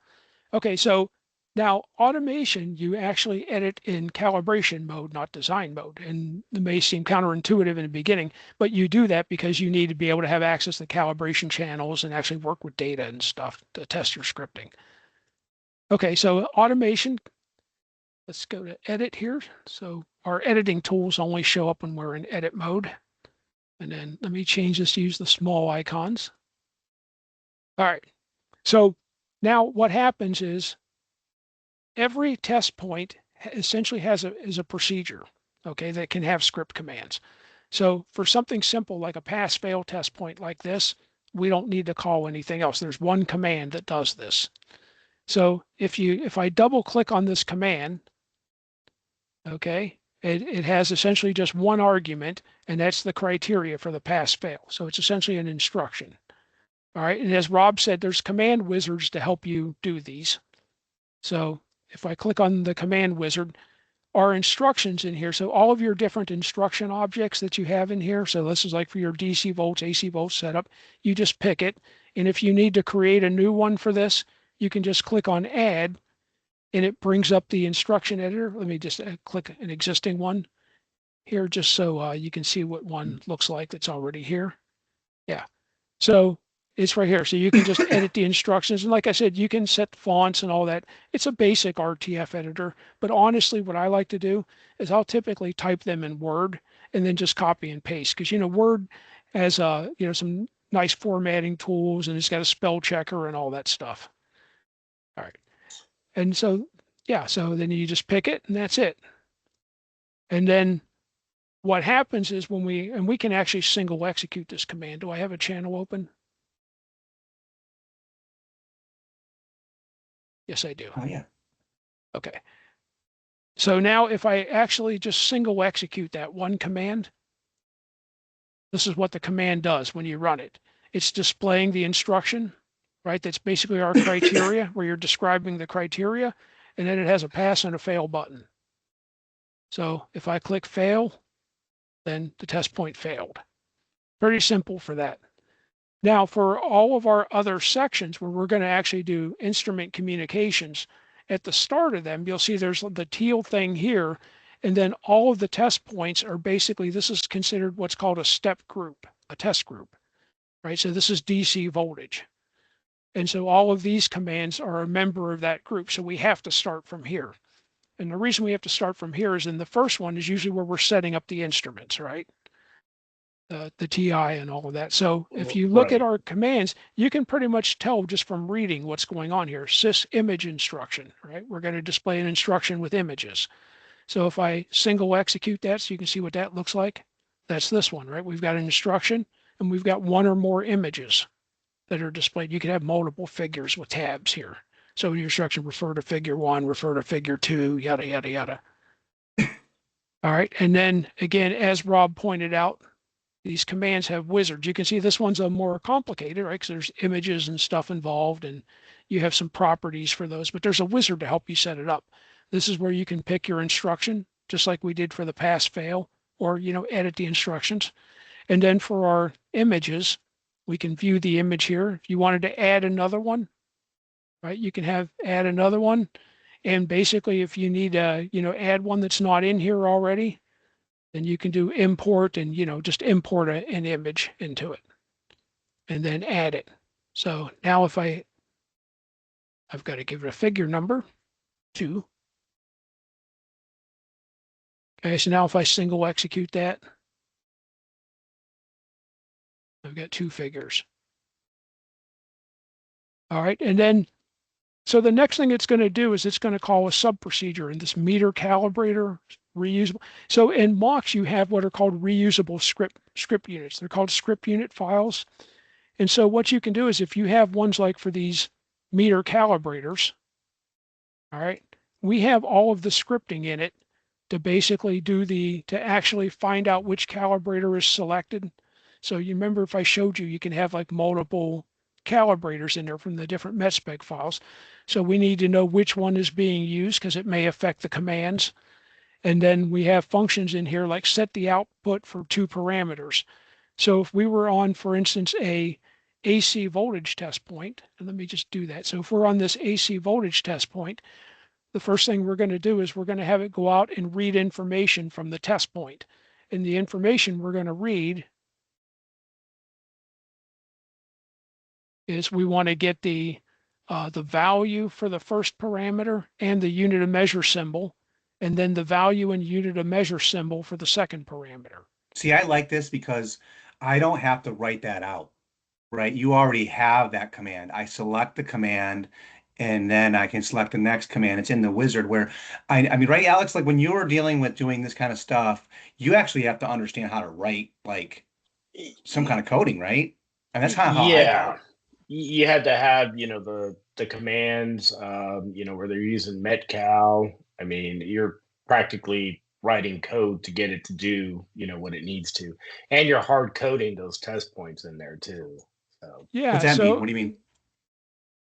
what What do you mean what's hard that? coding? What do you mean Well, by like hard if you do a coding? medcal, like with a medcal procedure, I mean, you're telling it these are the test points you're going to check. This is going off of your exact data sheet that you already have, correct? that's So correct. it's Yeah, reading. it's actually reading the values from the Yep. test point. Yeah. That's a So it's totally different. That's a game changer. Yeah. yeah, it's because Yes. we're going to use that to actually build a command for the calibrators. Right. So essentially, if you look at what it's doing is it's taking these and putting them in variables. And by the way, there are wizards for these too, right? So if we actually go and you edit this, go to the wizard. And by the way, we could also just go directly to the wizard if we want. So these are the class we're doing, right? We want the test point nominal values, but we could actually get information about the calibration header, model manufacturer description, that kind of thing, the calibration measurement data, right? And stuff like um, the criteria type, it's a calculated test point, right? It's numeric. Um, the, the EMU, the actual formatted labels for the EMU test ratio.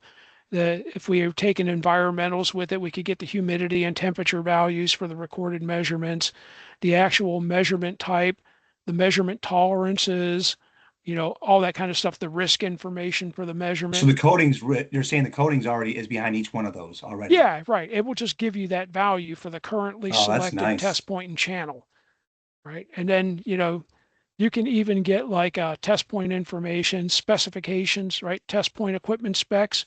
So if you wanted to get the specs, read the specs, you can do that. So on and so forth, right? I won't, be What do hammer you think on about that that, too much. Alex? Yeah. So Yeah, it's convenient. the idea of this really isn't designed to be like a general purpose programming language like C sharp or Python or something like that, right? This is designed for metrology and it's mainly designed so that for doing simple stuff like for writing scripting for doing handheld multimeters, calibration technicians can learn to do this themselves, right? You don't have to be a programmer. Now, you can also do very sophisticated stuff with this, as you saw the example like with the pin gauges, right? That's Yes. pretty sophisticated. And then also like the one about where we're importing that CSV file and parsing all that out and figuring everything out about that. So you can do powerful stuff, but it's also basic. All right, so that's the idea. And so these script units, though, they're reusable. So if I were going to do another handheld DMM, I don't basically need to redo the commands for the calibrator again, right? I can just come You in just here, copy paste right? them. Yeah, I come into my script units and just add the script unit in. And then those are already going to be in the data sheet. And then it's actually in the test points for the data sheet is where you'll actually call those commands. So you can see like for a test point here, we're in the AC volts, right? So it's basically part of the AC voltage group, test group, right? And it's child sequential, which means that you have to run the parent first and you can't start running from the children. In our pin gauge, it would just be child. So, because obviously you need to be able to start from any pin, right? You can't get Right. like, 100 pins. You can't say, no, you got to go back and start at the first pin. Though that's pitchforks and Right. torches territory there. Yeah. Right. Okay, so anyhow, but in this case, we need that because we do all of our setup for these tests in the first one. All right, so anyhow, this one, again, it's just calling that meter calibrator set output two parameters. It's going to call that function in the script unit that reads the parametric data from the test point and makes the calibrator output that. And then this manual measurement, do measurement, because this is a handheld DMM that we can't read, it's going to actually prompt. So I'll just give you an example here. If we go to that one, it's going to actually prompt the user. That one just has one procedure. And I'll actually just step through this so you can see what it's going to do. But it's going to go and it's going to read information from the test point about the nominal value, the tolerances, that kind of thing. And then it's going to display a prompt for the user to enter a measured value. So if I just single step through these, you can see it's reading those. And then we're copying instruction. We're going to now query the user to ask them for the measured value. But you can see what it did was where it went out and read from the test point what the test point nominal value was and the tolerances, because it's going to display that. So the technician has that handy here to see when they're entering the And value. it's actually really useful too, because I can't tell you in many calibrations where, you know, if you got a junior technician, they're just taking data, right? They're just putting it in there. And if they can see that, whoa, whoa, whoa, I've got 4 volts here. I need to be 2.6 to 2.7. Something's not right. A lot of times the technician will stop what they're doing and they'll recognize, I know also our system does one better too, and it'll actually flag you and say, whoa, this is, you can see the line go way out. But this is just one more way of, like, you know, if you were doing thread plugs or something like that, and you're dealing with constants, right? You can have that in here to say, hey, you're looking for numbers here and here before your constants are applied. So there's like little cool little stuff like that that I appreciate about how this is set up. Right. If you're, and like with our pin gauge data sheet that it creates, what it does is it will do a prompt similar to this. But if you're doing it manually, then it will give you basically for the, the one end, first end, middle, second end, right, to enter those values. And then, compute the average from that. All right. So just put in our 2.7001. No, 01. It was a zero too many, I think. All right. And then what it did was it put that in a variable. And then this next one is bar to measure. So it's going to take that variable and make that be the measured value. And there it is. Oh, wow. So this could have been, all of our commands were communicating with equipment or under Visa. We use National Instruments Visa for that. So all of those commands are Visa something. You'll find that basically like this NS dot, these are all namespace commands, right? System commands, datasheet commands. So there's command types. This So process is a lot better than any automation building that I've seen. Just I think I want to go back to it, the fact that you have the data sheet already. You're making a manual data sheet and using that information to create an automated data sheet where I have not seen anyone. They have to start all over from scratch, and they'll take that manual sheet and they'll look at it and say, oh, these are the test points we're trying to hit, and they'll write the script for those test points. Where you could have any data sheet here, and you have a wizard that's going to tell it, hey, this is the nominal value I need you to hit. This is the standard I need you to communicate to. And you're not having to do any kind of learning. You're just going through and selecting, so that way it knows to look at that test point and it knows these are the tolerances and all that stuff. That is well, Alex, I mean, that's a unique way of going about it. I mean, we've it's a game changer in the sense of saving you time and making anything available to you to automate. yes, and I just wanted to show you to emphasize another point about MPS. What's really kind of different about it than most systems is, again, it's really not about automation, believe it or not. This is a micrometer data sheet. We don't automate anything on a micrometer, right? We use a set of gauge blocks and optical flats. Now, let's say in the future, we decide that we do have some way that we're going to automate them, right? We're going to do some automated process. At any time, I can come in here to Automation Editor and just start adding automation scripting to this data sheet. Save it as a revision. And while I'm working on it, of course, as always, you save it as a file, right? And then, but when we're ready to approve it, then we're going to come in here to approve template. And then this would be approve as a revision. And so now when you approve a data sheet as a revision, you can see here's the past versions of this data sheet, right? So now basically you can see that this one is active, but when we approve this as a revision, that one would no longer be active and the new one would be active. But here's the neat thing about MPS2 is, let's say if something is just horribly wrong with this and we just want to roll back to the previous one, you can basically choose a previous one and reactivate it. Okay, so it'll inactivate this one. So you can say, you know what? You need to fix the automation scripting. Whatever you did, it just doesn't work, right?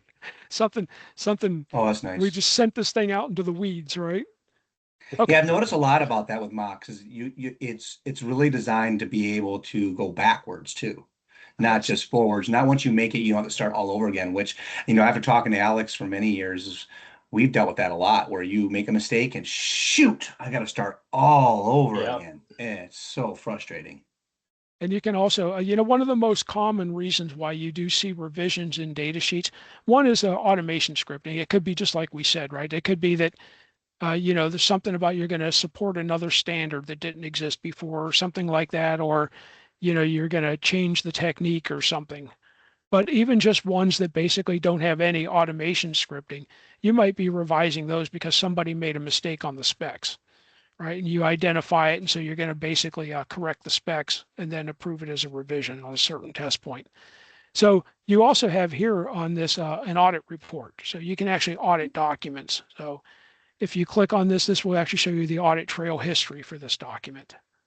Who approved the revisions when. You'll notice there's always a pair. There's approval. The first one is just approval, but then on subsequent revisions, you're going to have approving the new one and inactivating the one that was approved.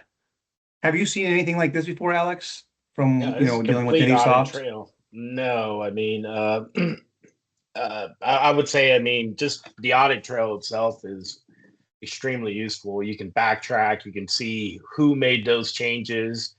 And, realistically, it's understanding why, did you really mean to revise that data sheet, or, hey, should this just been a completely entirely new data sheet, written for a completely different standard? So, Yeah. Well, and yeah. what's important too about a MPS, it does treat these like documents.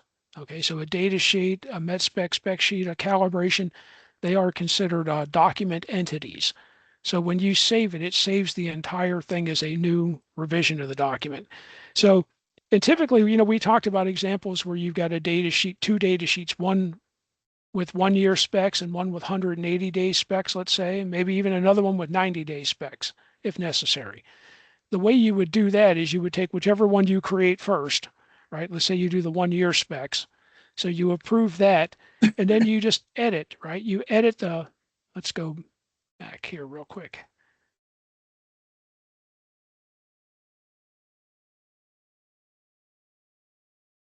So this one, if I were going to change it, I would just come back here to my test point builder, and then I can click on a test point like this one, and then you just click on TP, and it reloads the test point builder with the specifications, because it stores all the atomized components of the specifications in addition to the human readable, friendly, right? So people can read it, but it actually needs this. So if this were entered for this would say the 1 year spec, and the 90-day spec was 0.07, right? Okay, so I could basically go through and make those changes. And then what I would do is I would, come to my header, right, and change this to 90. And then I can find my mouse cursor again. There it is. There it is.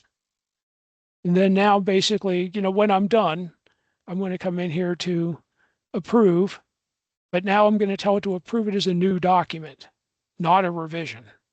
This will issue it all new document identifiers. Every document has, see these globally unique IDs, these GUIDs? Yes. All the versions of this document have the same document ID, but every one of them has a different revision ID, a version ID. So you can find documents, and this same thing applies for test points. Every test point also has a pair of these as well, its own pair. And this is what I was telling you about, like when we look at calibration history, how it can unambiguously match historic records to test points. It's because those measurements will contain these document IDs. So I'll I see know the cat not in the only, background. yeah, Sorry. there's Squirrel. basically keeping an eye on us.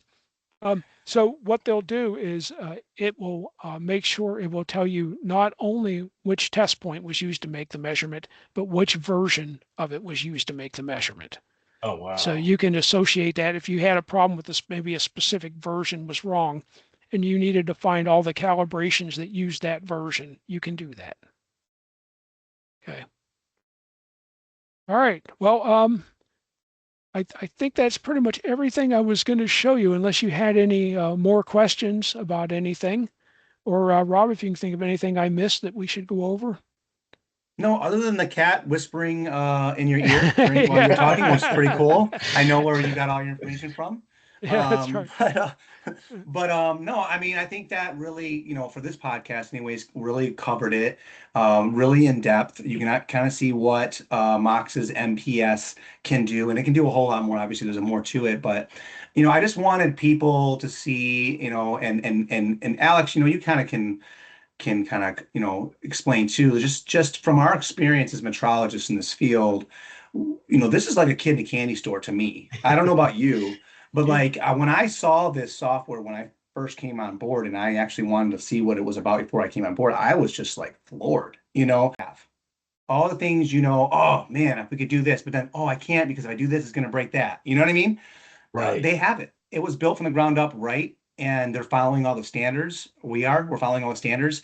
So, I mean, I just the capability of this software for a Cal Lab, and I want to say it looks like it can be complicated. There's a lot of stuff to it, but what's beautiful about the software is that you can really dumb it down. You can do Z541 cals without data. You can do, a calibration in a nuclear plant and follow, the 10 CFR. You can do whatever you need to do in the software. And it's more than capable of either side of it. It can be either like, if you have the knowledge, you know what you're doing, you can really get into this, right, Kurt? Or if you don't, and you're just we have partners that we work with that utilize our software, and they don't have any knowledge really of how to build software. But as attested to, it's clean, it's easy, it's organized. You start figuring stuff out pretty easy. And I've seen our partners like pick this up, and after like a week, they're zooming around. They know where this is at, that's at, this, and they're going to all the permissions. They learn it quick. I learned it quick. Now, what do you think? Well, for as advanced as the software is and all the features that it offers, to me it just seems very organized, simple. And the fact that you can use it at different levels as well, or as you're implementing this into an organization, you can build it up. You may start simple at first, but eventually, as you start training people, especially your technicians, not only just creating the data sheets, but also inputting in the automation, the software will help you grow your organization, and really it's constant improvement. I mean, what if you just automated one more piece every single month or every 2 months, and it's available for everybody, in the organization to use? That's huge. Or you have multiple locations and you have multiple people automating different pieces, of those calibrations. I mean, you can easily start, hitting automation goals and things like that. So, um, I really like, just the organization. It's simple. You can see exactly what you need to see. All the information's available to you, and even the complex features, they didn't seem very complicated to me. I've, I've seen, uncertainties, in software just made completely just overcomplicated. And this makes it organized. You can easily match up your test points. It's pulling the data from the correct places. Um, I think that's huge. So I think that's definitely, a huge time saver. So Yeah, yeah, for sure. I mean, excuse me, just knowing the industry and what you've gone through. I mean, you've worked with MetCal, Met Teams, IndySoft, Caltrac. I mean, held the military ones, and then also, your background comes from building labs from scratch, right? correct. Yes, absolutely. So Greenfield Labs. with your experience of creating labs from scratch, like if you had a lab that was, or you a guy, yeah, at some point you guys were even buying labs and improving them, coming over to, let's say, Excel-based Cal Lab to this, can you imagine the improvement? Like how much more efficient you think that would be from your experience? Oh, it's huge. I mean, the software implementation is probably one of the biggest parts of, setting up a lab. You got to get all the standards in there. Depending on what their workload is, they're getting their data sheet set up. And if they're reporting uncertainties, getting all that set up so it can be done efficiently. When you're greenfielding a lab, you really don't not like you have extra people, Well, you know. an So important thing about that too, Alex, that now that you mentioned that is, because with MPS, you can export both data sheets and spec sheets to file. So if you were setting up a new lab, you could basically send them all of your spec sheets and your data sheets that they can import them into their database. absolutely, that makes it way easier, instead of rewriting and recreating everything from scratch. So Well, what has been your experience? I mean, if you could just kind of give us, you don't have to get too much detail, but like, I know you've worked with building labs up from scratch, and you've dealt with companies changing over software too, right? And like, what is some of the things that you've seen that some of the software, you don't name any companies if you don't want to, but some of the software companies that just make it difficult when you're trying to make a change like this, right? I mean, have you ever experienced anything like that? yeah, absolutely. So, I mean, definitely integrating data doesn't seem to go as smoothly ever.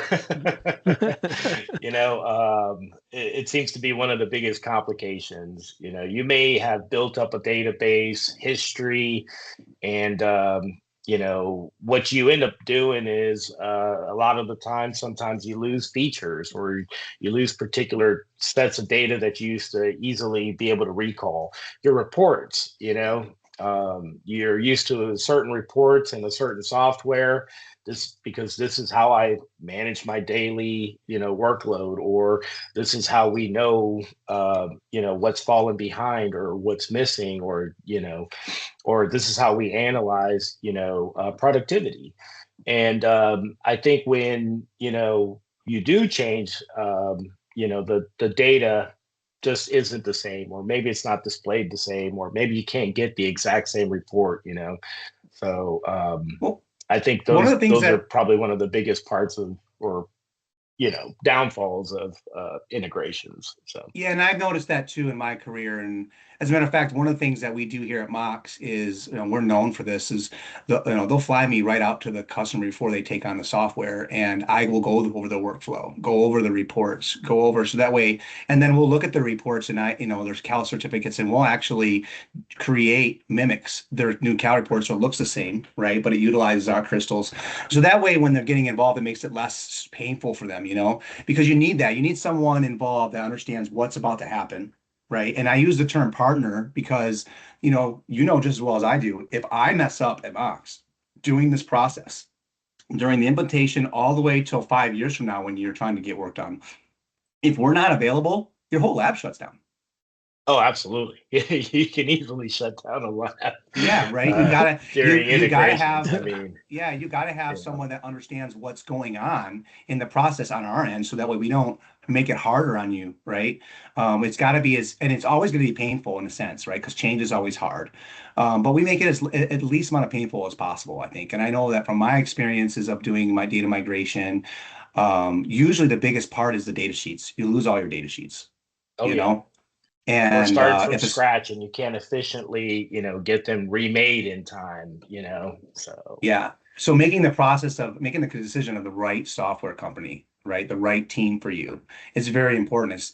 It's definitely the software, but also who's implementing the software and who you're working with on a daily basis matters too.